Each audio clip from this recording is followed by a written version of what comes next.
Morning students, class 11 Hindi medium chemistry और topic हम आज एक न्यू चैप्टर स्टार्ट कर रहे हैं जिसमें टॉपिक पढ़ेंगे एल्केन।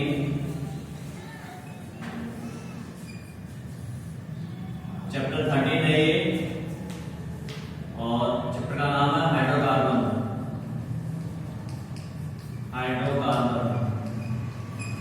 और हाइड्रोकार्बन क्या होते हैं ये मैं आपको पहले ही बता चुका। इसके नाम में इसका आंसर छुपा हुआ है। यहाँ देखिए आप, हाइड्रो यानी हाइड्रोजन और कार्बन यानी कार्बन। तो ऐसे यौगिक जो हाइड्रोजन और कार्बन से मिलकर बने होते हैं उनको हाइड्रोकार्बन्स बोलते हैं। अब इसके अंदर मैंने अपने पिछले लेक्चर में हमने एक लेक्चर में बात की थी कि हाइड्रोकार्बन्स को हम कुछ पार्ट्स में डिवाइड कर सकते हैं, सक्रिय और अचक्रिय कार्बनिक यौगिकों को डिवाइड कर सकते हैं। तो अगर बेसिकली हाइड्रोकार्बन्स को हम बात करें कि कितने भागों में डिवाइड कर सकते हैं तो 3 भागों में हम इनको बांट सकते हैं। एल्केन, दूसरा है एल्कीन और तीसरा भाग है इसका एल्काइन। तो इस चैप्टर के अंदर हम इन्हीं के बारे में स्टडी करेंगे, एल्केन के बारे में, एल्कीन के बारे में और एल्काइन के बारे में। इनके भौतिक गुण, इनके रासायनिक गुण, इनके निर्माण की विधियां क्या क्या है, इनके उपयोग, ये सब पढ़ा जाएगा। इसके साथ में इसमें इस चैप्टर के अंदर एक टॉपिक और है, वो है बेंजीन।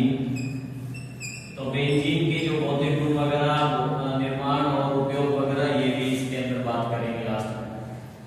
तो आज हम स्टार्ट करते हैं सबसे पहले एल्केन के बारे में कि एल्केन क्या होता है। तो देखिए एल्केन क्या है। एल्केन हाइड्रोकार्बन का फर्स्ट श्रेणी है एल्केन, जिसके अंदर कार्बन कार्बन के बीच में सिंगल आबंध होता है। जो भी हाइड्रोकार्बन है यौगिक, उसके कार्बन कार्बन परमाणुओं के मध्य जो है एकल बंध पाया जाता है। इसके अनुलग्न की अगर बात करें तो इसका अनुलग्न होता है एन। आपको अलग से इसको याद करने की जरूरत नहीं है कि अनुलग्न एल्केन का एन होता है, क्योंकि इसी के अंदर इसका आंसर छुपा हुआ रहता है। देखिए आप इसको ठीक से, अगर आपसे कोई पूछे कि एल्केन का अनुलग्न क्या है तो आप यहाँ देखिए, यहाँ पे लिखा हुआ है एल्केन, तो लास्ट में जो साउंड आ रहा है वो साउंड आ रहा है एन, अर्थात इसका अनुलग्न एन है। अगर इसका कोई पूछ ले आपको एल्कीन, तो देखिए लास्ट में जो साउंड आ रहा है एल्कीन, इन आ रहा है, तो आप इसका अनुलग्न क्या हो जाएगा इन। और ये देखिए एल्काइन, लास्ट में जो साउंड आ रहा है वो आ रहा है आइन, एल्काइन, तो इसका अनुलग्न क्या है आइन। तो अब आप ये चीज कभी नहीं भूलोगे कि इनके अनुलग्न क्या है, एन, इन और आइन। ठीक है, तो हम बात कर रहे हैं एल्केन की, तो अनुलग्न इसका एन होता है। इसका सामान्य सूत्र की अगर बात करें तो CnH2n+2 है। यहाँ पे n कार्बन परमाणु की संख्या है। ठीक है, और इसका n=1 हो सकता है, 1 2 3 4 5 और कितने भी n ले सकते हैं। यहाँ पे n=1 से आप स्टार्ट कर सकते हो, ऐसी कोई दिक्कत नहीं है। ठीक है, और इसका जो प्रथम सदस्य है उसका नाम मीथेन है। इसका जो एल्केन श्रेणी का जो प्रथम सदस्य है, प्रथम सदस्य वो है मीथेन। मीथेन अर्थात CH4, यानी कि n = 1। जब n = 1 आप इस सूत्र में रखोगे तो C1H2 इसको सॉल्व करेंगे तो CH4 आएगा, नहीं आएगा।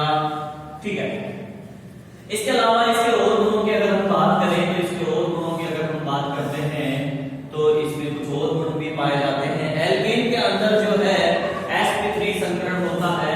sp3 संकरण की अगर बात करें तो एल्केन के अंदर sp3 संकरण होता है। sp3 संकरण आप इसमें देख सकते हो, मैं निकाल के बता देता हूँ शॉर्ट तरीके से। ये क्या है, CH4 है, एक H, sigma bond, sigma bond, sigma bond, sigma bond. कोई लोन पेयर नहीं है, कोई भी लोन पेयर नहीं है। और यहाँ पे 4 के 4 सिग्मा बॉन्ड है, इसलिए H lone pair plus sigma bond. तो लोन पेयर 0, सिग्मा बॉन्ड कितने हैं 4, इट मींस sp3 एक S और 3 P। तो हम कह सकते हैं कि एल्केन के अंदर sp3 संकरण होता है। और हमने पढ़ा था sp3 संकरण के अंदर बंध कोण का मान कितना होता है, 109 डिग्री 28 मिनट का कोण होता है इसमें बंध कोण जिसको बोलते हैं। ठीक है, आई बात समझ में। और आकृति की अगर हम बात करें तो आकृति होती है चतुष्फलकीय। ये वैसे कुछ आकृतियों के बारे में हमने चैप्टर 4 में भी बात कर ली थी। तो ये चतुष्फलकीय आकृति होती है इनकी। ठीक है, आकृति में आपको बता के दिखाता हूं चतुष्फलकीय आकृति कैसे है। हम मीथेन का उदाहरण ले लेते हैं। यहाँ पे देखिए C है और इसके 4 हाइड्रोजन जुड़े हुए हैं मीथेन में।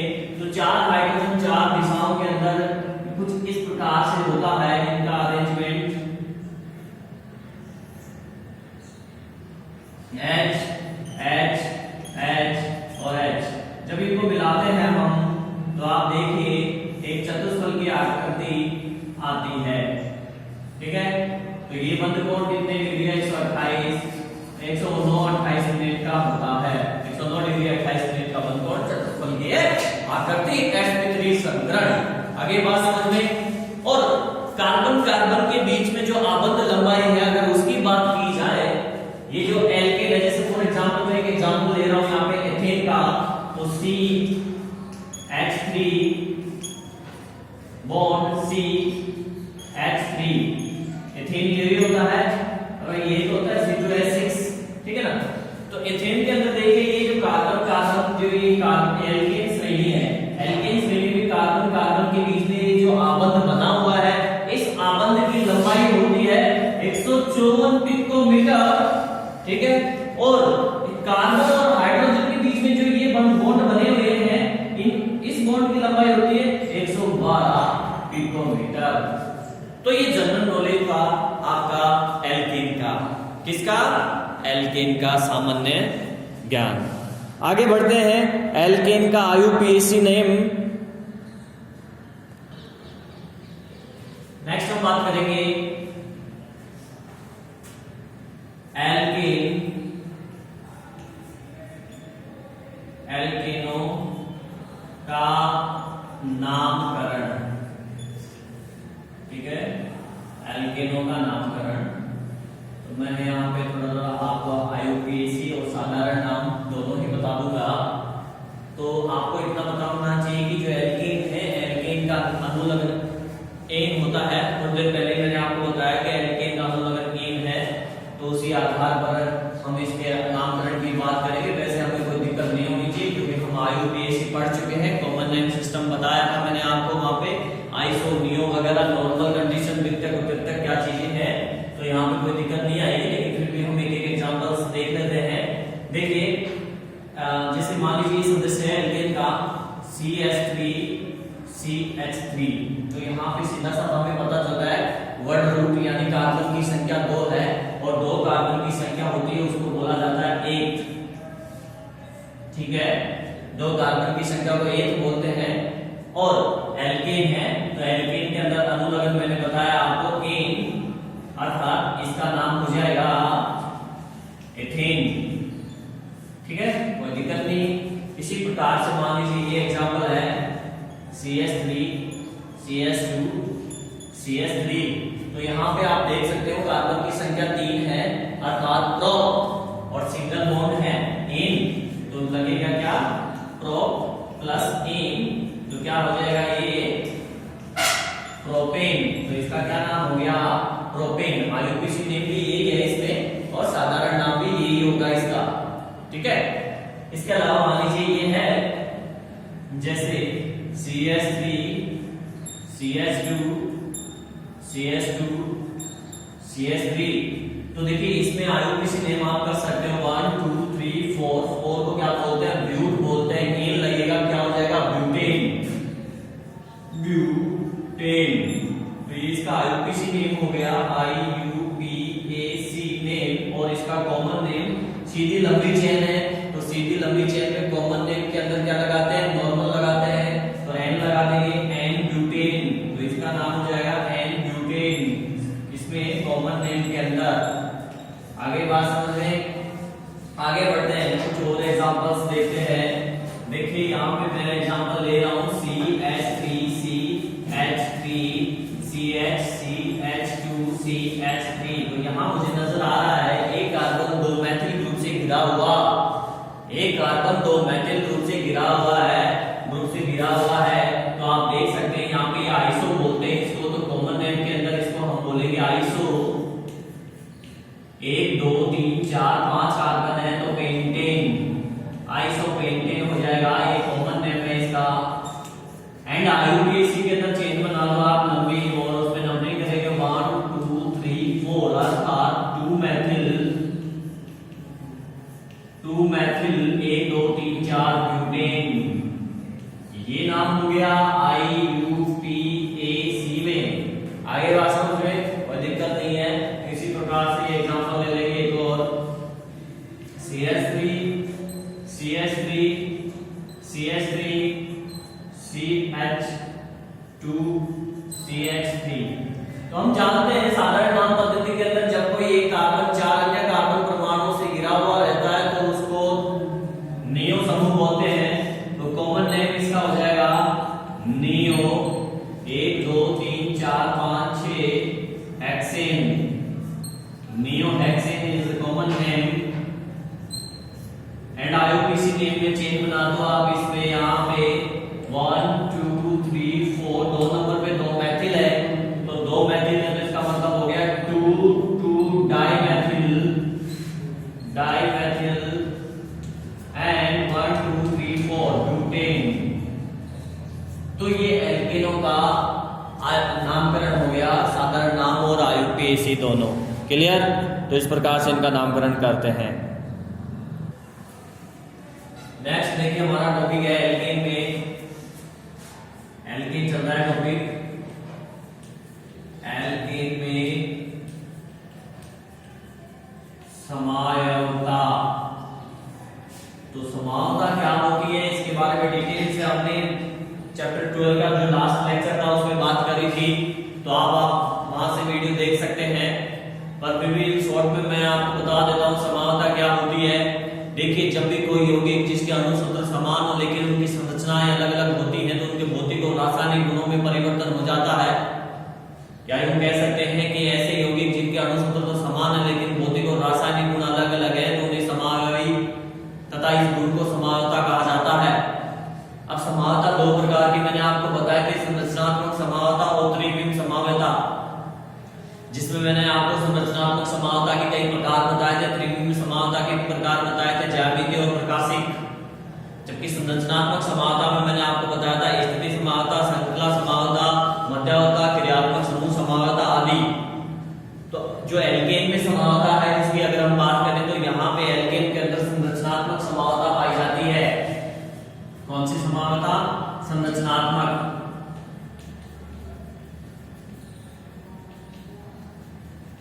अब इसमें संरचनात्मक समावयवता कौन सी पाई जाती है? दोनों पाई जाती है, एक तो श्रृंखला समावयवता और दूसरी जो है आपकी स्थिति समावयवता।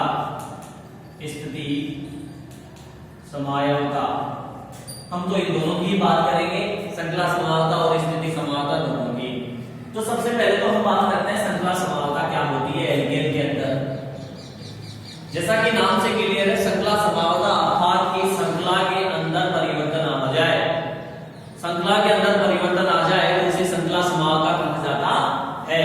श्रृंखला के अंदर कैसे परिवर्तन आ जाए तो देखिए यहाँ पे एक एग्जांपल लेते हैं अपन, एक एग्जांपल ले लेते हैं एन ब्यूटेन का। एन ब्यूटेन मतलब कि 4 कार्बन जिसके अंदर हो, तो उससे देखिए श्रृंखला के अंदर श्रृंखला समावयवता उत्पन्न होगी एल्केन के अंदर। तो ये एन ब्यूटेन है, CH3 CH2 CH2 CH3, इसका नाम एन ब्यूटेन है, एन ब्यूटेन। ठीक है, अब देखिए इसकी श्रृंखला में परिवर्तन हो जाए, इसकी जो श्रृंखला है अभी तो आपको नजर आ रही है सीधी लंबी चेन है, ठीक है ना। अब इसकी श्रृंखला में अपन परिवर्तन कर दें और साथ ही इसकी श्रृंखला में परिवर्तन करेंगे तो क्या हो जाएगा? हम इसको यूं भी तो लिख सकते हैं CH3 CH3। तो अभी देखिए यहाँ पे इसका नाम हो गया आइसो ब्यूटेन। तो इसका इसका नाम हो गया आइसोब्यूटेन। अब देखिए दोनों यहाँ पे क्या हो रहा है, संख्या में परिवर्तन हुआ है। अणु सूत्र इनका समान है दोनों का। अणु सूत्र कैसे समान है आप देख सकते हो, 1 2 3 4। कार्बन कितने हैं इसमें, कार्बन की संख्या 4 है, ठीक है। और हाइड्रोजन देखिए 3 2 5 और 2 7 और 3 10 हाइड्रोजन है।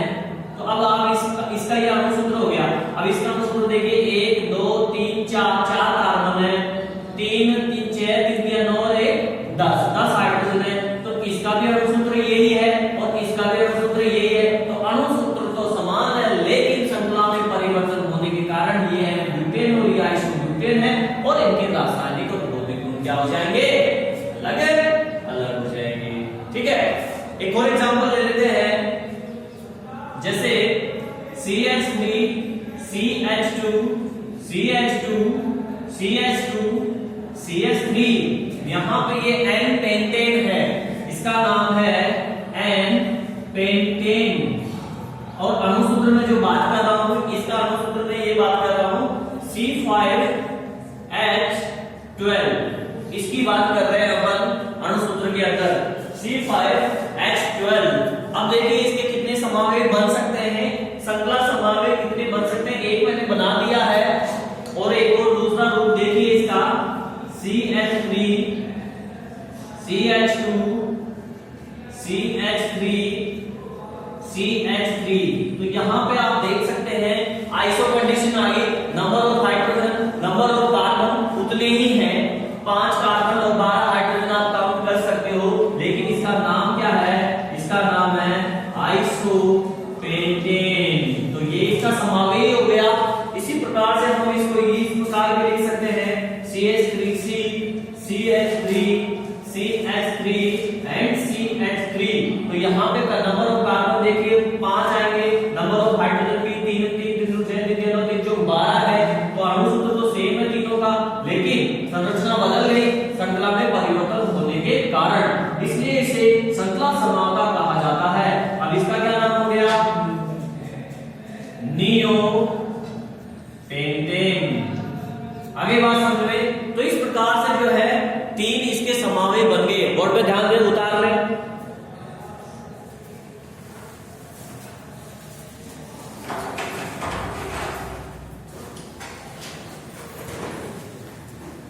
चलो ठीक है, उतार लिया होगा आपने। अब आगे बात करते हैं स्थिति समावता की।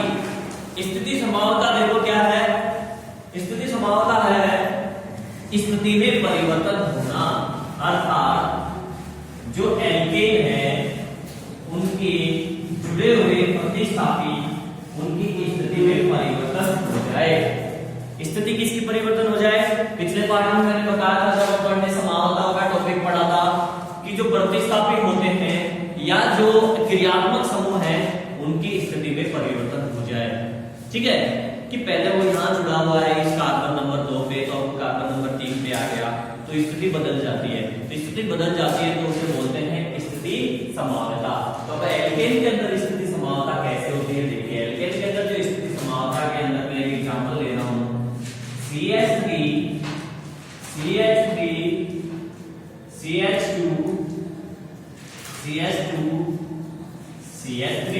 यहाँ पे जो एग्जांपल आपको बोर्ड पे नजर आ रहा है ये आइसो हेक्सेन है, 1 2 3 4 5 6 आइसो हेक्सेन है। और अगर इसके आईयूपीएसी नाम की बात करूंगा तो मैं इसको बोलूंगा 2 मेथिल 1 2 3 4 5 पेंटेन, ये आईयूपीएसी नेम है इसका। अब देखिए यहाँ पे प्रतिस्थापी कौन है, यहाँ पे प्रतिस्थापी ये है, क्योंकि यू नंबर चेन बनाएंगे हम, तो आप देख सकते हो ये क्या है, प्रतिस्थापी है। और ये कितने नंबर कार्बन पे है, ये 2 नंबर के कार्बन पे है, इस तरफ से लेफ्ट साइड से दूसरे नंबर कार्बन पे जुड़ा हुआ प्रतिस्थापी। अब अगर इसकी स्थिति में हम क्या कर दे, परिवर्तन, इसकी स्थिति में हम परिवर्तन कर दे तो समावता कौन सी होगी, स्थिति समावता होगी। कैसे, ऐसे देखिए इसकी स्थिति में बदल दिया हमने इसकी स्थिति में क्या कर दिया, परिवर्तन कर दिया। तो जब परिवर्तन कर दिया तो इसकी संरचना बदल गई, परंतु अणु सूत्र वही रहा। तो देखिए आप इसकी स्थिति बदल गई। अब ये 3 नंबर पे पहुंच गया है। कहां पहुंच गया? ये 3 नंबर पे पहुंच गया है और इसका नाम हो जाएगा 3 मेथिल पेंटेन। ठीक है, तब इसका नाम हो गया 3 मेथिल। लेकिन इन दोनों ही संरचनाओं के अंदर अणुसूत्र की बात करें हम तो C6H14 है। ठीक है, आप काउंट कर लीजिए, 3 3 3 3 6 3 3 9 9 3 12 12 9 14। तो ये दोनों का ही अणुसूत्र ये है, अणुसूत्र तो ये है, यानी अणुसूत्र समान है लेकिन संरचना में परिवर्तन हो गया। तो ये इसकी क्या हो गई? स्थिति समावता। क्लियर? तो इसे स्थिति समावता कहते हैं एल्केन के अंदर। नेक्स्ट हम बात कर रहे हैं एल्केन बनाने की विधियां। एल्केन बनाने की विधियां देखो, 1 बाय 1 सारी बात होगी। हमने पहले पढ़ा हुआ एल्केन क्या होता है, उसका सामान्य इंट्रोडक्शन पढ़ा अपन ने, फिर उसका नामकरण पढ़ा उसने, फिर अपन ने पढ़ा उसका समावता। अब हम बात कर रहे हैं उसके बनाने की विधियां, फिर पढ़ेंगे उसके भौतिक गुण, फिर पढ़ेंगे उसके रासायनिक गुण और फिर पढ़ेंगे उसका उपयोग। तो अब बनाने की विधियां कौन कौन सी है? तो कई प्रकार की विधियां हैं, इसमें रासायनिक अभिक्रियाएं आती हैं जिससे एल्केन बनाया जाएगा। तो जो पहली विधि है उसका नाम है असंतृप्त हाइड्रोकार्बन यानी हाइड्रोजनीकरण।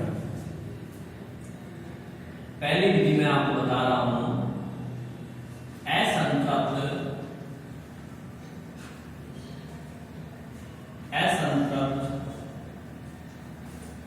हाइड्रोकार्बन से। अब असंतृप्त हाइड्रोकार्बन से अपन एल्केन कैसे बनाएंगे? ये सामने बोर्ड पे ध्यान देना, रिएक्शन में यही बना देंगे, आपको रटने की जरूरत नहीं है। हमने यहां पढ़ा असंतृप्त हाइड्रोकार्बन। तो असंतृप्त हाइड्रोकार्बन मैंने आपको बताया था जिसमें डबल बॉन्ड और ट्रिपल बॉन्ड उपस्थित होता है।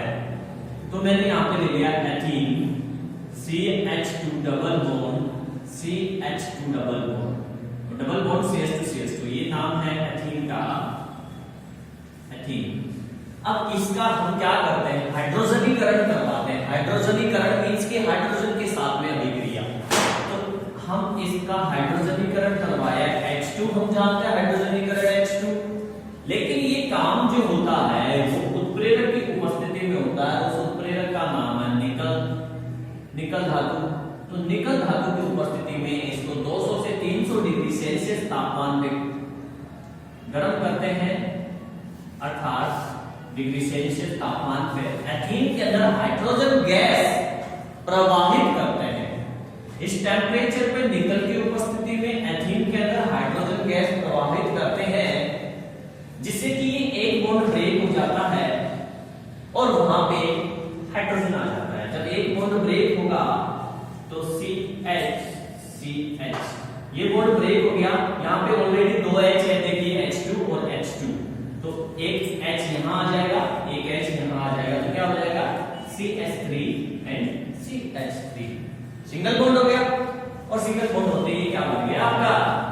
एथेन। तो देखिए एल्केन बना नहीं बना? पहले क्या था ये? एल्कीन। अब क्या बन गया?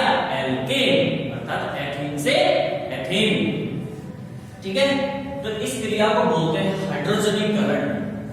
इस क्रिया को बोला जाता है हाइड्रोजनीकरण। और मैं आपको बता दूं, आपने पढ़ा होगा 10th में भी, पिछली क्लास में भी, ये हाइड्रोजनीकरण की जो क्रिया है वो वनस्पति तेलों से वनस्पति घी बनाने की है। ठीक है ना?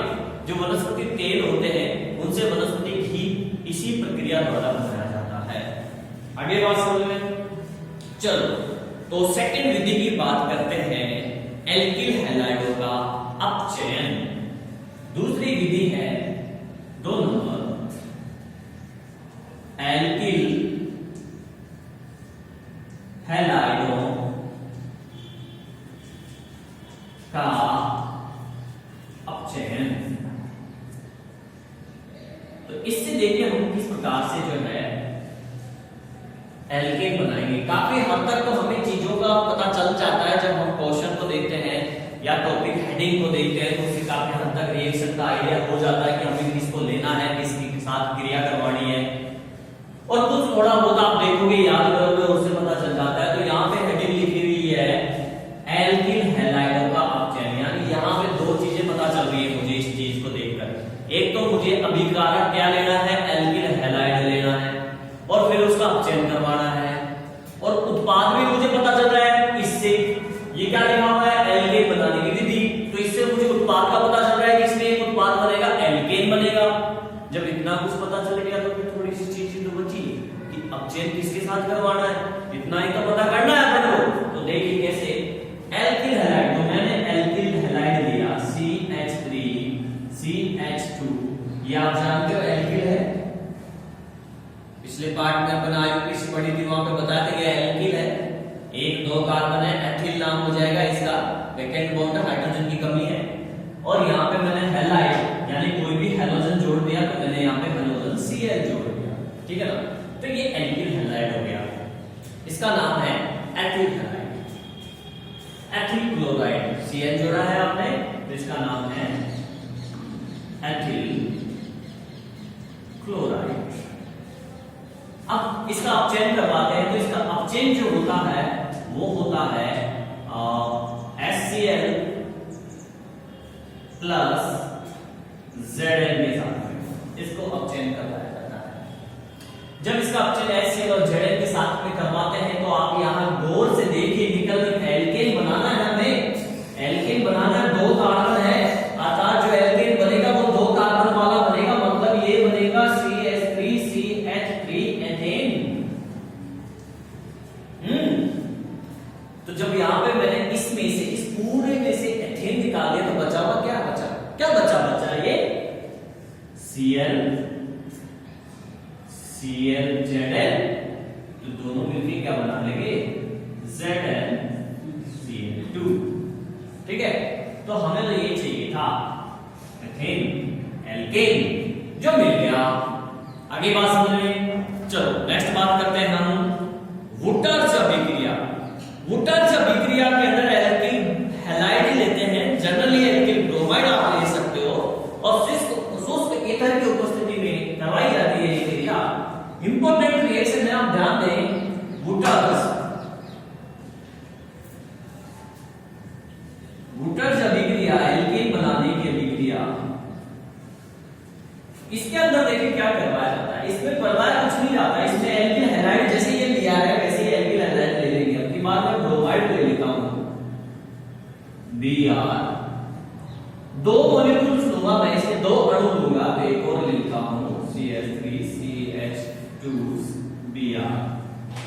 ये एथिल ब्रोमाइड है, इसका नाम एथिल ब्रोमाइड है, जिसके मैंने 2 अणु ले लिए। एथिल ब्रोमाइड की क्रिया सोडियम धातु से करवाई जाती है, सोडियम धातु Na, और ये काम होता है उत्प्रेरक की उपस्थिति में शुष्क ईथर, शुष्क ईथर की उपस्थिति में ये होगा, शुष्क ईथर की उपस्थिति में इसका हमने करवाया वुटर्स अभिक्रिया। तो साफ-साफ यहां से दिख रहा है, ये साफ-साफ देखो, ये दिख रहा है, ये दिख रहा है। आप Cl भी ले सकते हो, तो NaCl निकल जाएगा, नमक।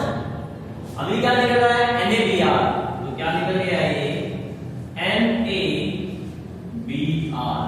अब यहाँ पे कितने Br है, कितने Na, 2 है, अर्थात इसके 2 अणु निकल गए, प्लस बच क्या गया आपका CH3CH2 दोनों मिल जाएंगे तो ब्यूटेन बन जाएगा, अर्थात CH3CH2 CH2CH3, तो ये बन गया ब्यूटेन, बन गया एल्केन। तो इस प्रकार से हम एल्केन बना सकते हैं। नेक्स्ट आगे बात हम करते हैं कोल्बे विद्युत अपघटन। कोल्बे विद्युत अपघटन द्वारा एल्केन का निर्माण, 4th रिएक्शन है, 4थी विधि है इसकी, कोल्बे विद्युत अपघटन। देखिए ये सारी रिएक्शन जो नजर आ रही है आपको, एक 12th क्लास में मिलेगी पढ़ने को, इसलिए अभी देख लीजिए तो काफी हेल्प हो जाएगी आपकी। कोल्बे विद्युत अपघटन विधि है। अब कोल्बे विद्युत अपघटन विधि के अंदर अपन क्या करते हैं, मोनोकार्बोक्सिलिक अम्लों का पोटेशियम या सोडियम लवण लेते हैं। मोनोकार्बोक्सिलिक अम्लों का जो एसिडिक अम्ल होता है, जैसे कार्बोक्सिलिक अम्ल होते हैं COH, तो उस H की जगह हम K लिख दें तो वो पोटेशियम हो जाएगा और Na लिख देंगे तो सोडियम लवण हो जाएगा। तो मैंने यहाँ पे ले लिया है मोनोकार्बोक्सिलिक एसिड का पोटेशियम लवण ले लेता हूं मैं CH3COOA मोनोकार्बोक्सिलिक अम्लों का एक पोटेशियम लवण हो गया। पोटेशियम एसिड एक बोल सकते हो आप इसको। दो अणु ले लूंगा मैं इसके, एक और ले लिया मैंने COOA। जलीय विलयन के अंदर इसका विद्युत अपघटन करवाया। जलीय विलयन का मतलब जल लेना है। जब दो अणु ले लिए तो दो अणु में जल के ले लूंगा।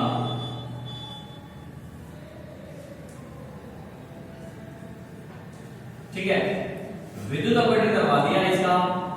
विद्युत अपघटन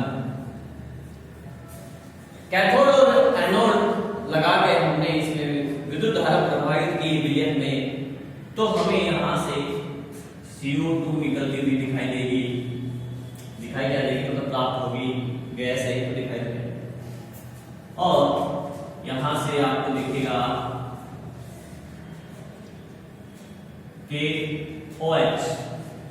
KOH 2KOH हो जाएगा। ठीक है, पोटेशियम हाइड्रोक्साइड और H2 ये हो जाएगा आपका H2। तो देखो क्या क्या बना, आप ध्यान दें सामने CH3 आपस में जुड़ेगा तो ये बन जाएगा एल्केन CH3 एल्केन, इसका नाम एथेन है। एक आपका निकला CO2 कितने अणु, दो अणु प्लस 2CO2 और क्या निकला KOH कितने अणु, दो अणु 2KOH और HH यानी H2 प्लस H2। ये दोनों चीजें तो हमें प्राप्त होती हैं कैथोड पर और ये दोनों चीजें हमें प्राप्त होती हैं एनोड पर। तो ये एल्केन बन गया, नहीं बन गया। तो ये कोलबे विद्युत अपघटन विधि है जिसके द्वारा हम एल्केन बना सकते हैं। नेक्स्ट विधि है अल्कोहलों का अपचयन। अल्कोहल का अपचयन करवा के भी हम एल्केन का निर्माण कर सकते हैं। अल्कोहल का अपचयन, तो ये अल्कोहल ले लेता हूं मैं, ethyl alcohol CH2OH ethyl alcohol ले लिया। इसका अपचयन करवा देंगे हम हाइड्रोजन आयोडाइड के साथ में। किसके साथ अपचयन करवाएंगे इसका, हाइड्रोजन आयोडाइड। हाइड्रोजन आयोडाइड बोले तो HI, ये हाइड्रोजन आयोडाइड होता है और इसके मैं दो अणु ले लूंगा HI। अपचयन करवाया एल्कोहल का हाइड्रोजन आयोडाइड के साथ में, तो वाटर मॉलिक्यूल्स निकल जाएगा। जल का अणु यहां से आप निकाल दीजिए। तो जब यहां से आप जल का अणु निकालोगे तो ये तो निकल गया जल का अणु। आप ऐसे ब्रैकेट बना सकते हो आराम से, कोई दिक्कत नहीं है। H2O निकल गया, नहीं निकला, यहां से निकल जाएगा I2 आयोडीन गैस और ये जो H बचा ये आके यहां जुड़ेगा तो CH3 हो जाएगा, नहीं हो जाएगा तो क्या बन जाएगा CH3। तो एथेन बन जाएगा CH3CH3, ये तो बन गया एल्केन। और बाकी आपका जो निकला वो लिख दीजिए आप H2O प्लस I2। तो हमें ये चाहिए था जो मिल गया एल्केन। तो अल्कोहल का अपचयन करवाकर भी हम जो है एल्केन का निर्माण कर सकते हैं। इसी प्रकार से हम जो है कीटोन और एल्डिहाइड का भी अपचयन करवा दें तो हमें एल्केन प्राप्त हो जाएगी। वो देखिए किस प्रकार से कीटोन और एल्डिहाइड का अपचयन। 6 नंबर विधि, कीटोन व एल्डिहाइड का अपचयन। तो इससे देखिए मैं यहाँ पे एक एग्जांपल ले लेता हूँ एल्डिहाइड का। तो ये मैंने एल्डिहाइड ले लिया CH3C double bond O CH। तो CHO क्या होता है, एल्डिहाइड ग्रुप होता है कि नहीं होता, एसिड एल्डिहाइड है इसका नाम। अब ये एल्डिहाइड है, इसका अपचयन करवा दिया आपने। अपचयन यहाँ पे हाइड्रोजन के साथ में करवाएंगे, हाइड्रोजन यानी H2। तो हमने दो अणु H2 के ले लिए HH। और ये जो काम होता है, ये जो अपचयन होता है कीटोन और एल्डिहाइड का, ये अपचयन होता सोडियम जिंक अम्लगम और HCl सांद्र HCl की उपस्थिति में। जिंक अम्लगम क्या होता है, देखो ZnHg और सांद्र HCl।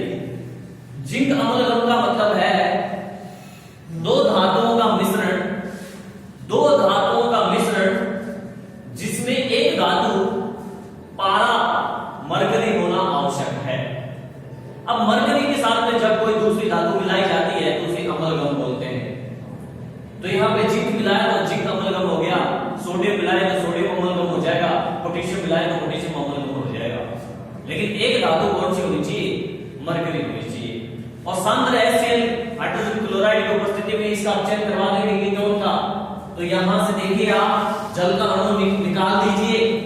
देखिए निकलता हुआ आपको नजर आ रहा होगा जल का अणु यहां से, सॉरी 2H ले लिया मैंने,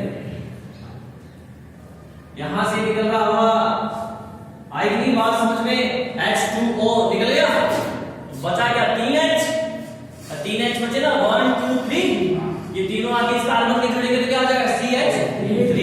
तो ये हो गया आपका CH3 एल्केन प्लस जल का अणु निकल गया था।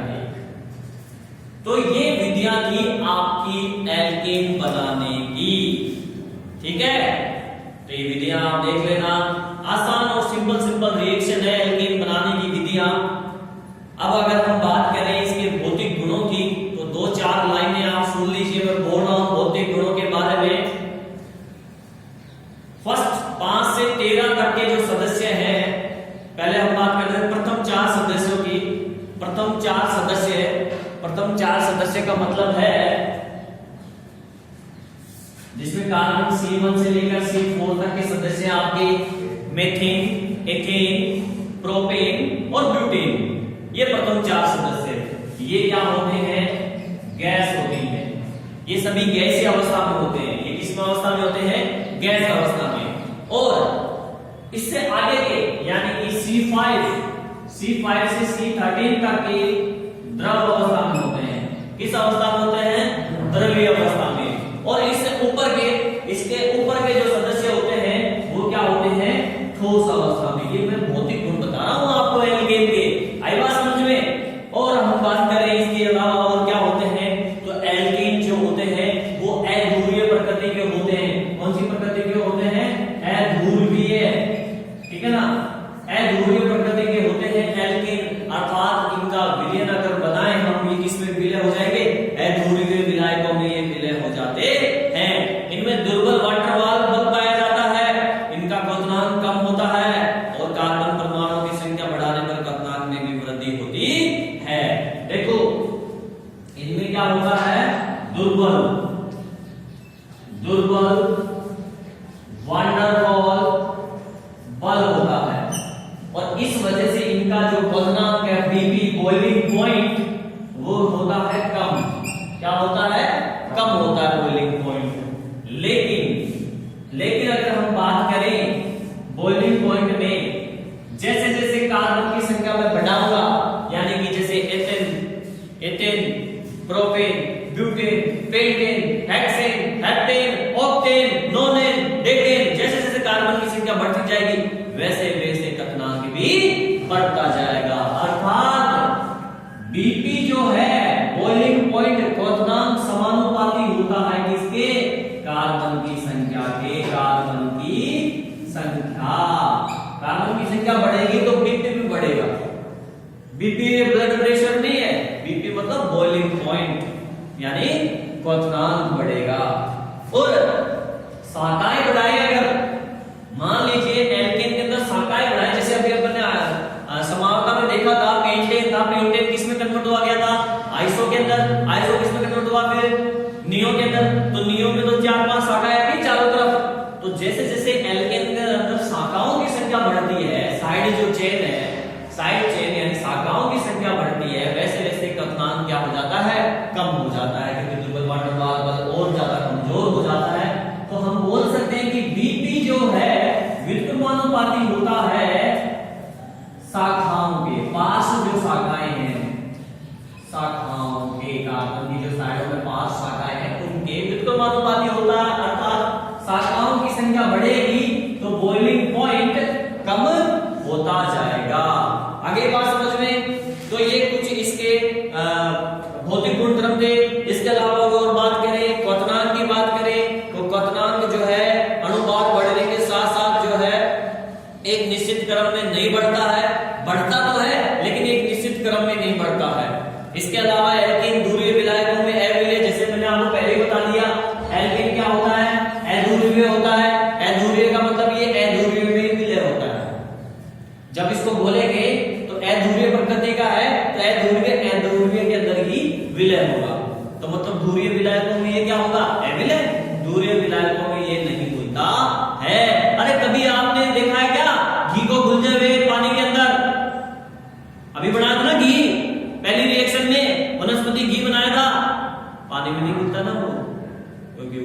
ध्रुवीय प्रकृति का एल्केन है। एल्केन एन ध्रुवीय प्रकृति के होते हैं, पानी ध्रुवीय प्रकृति का है, इसलिए पानी में एल्केन नहीं विलय होते। आगे बात समझ में। और क्वथनांक इनका जल से कम होता है। क्वथनांक की अगर बात करें, घनत्व की अगर बात करें तो घनत्व जो है इनका जल से कम होता है और द्रव्यमान बढ़ने पर घनत्व भी बढ़ता जाएगा। तो ये कुछ गुण इसके भौतिक थे। आई बात समझे। नेक्स्ट वीडियो लेक्चर में हम इसके रासायनिक गुणों की बात करेंगे।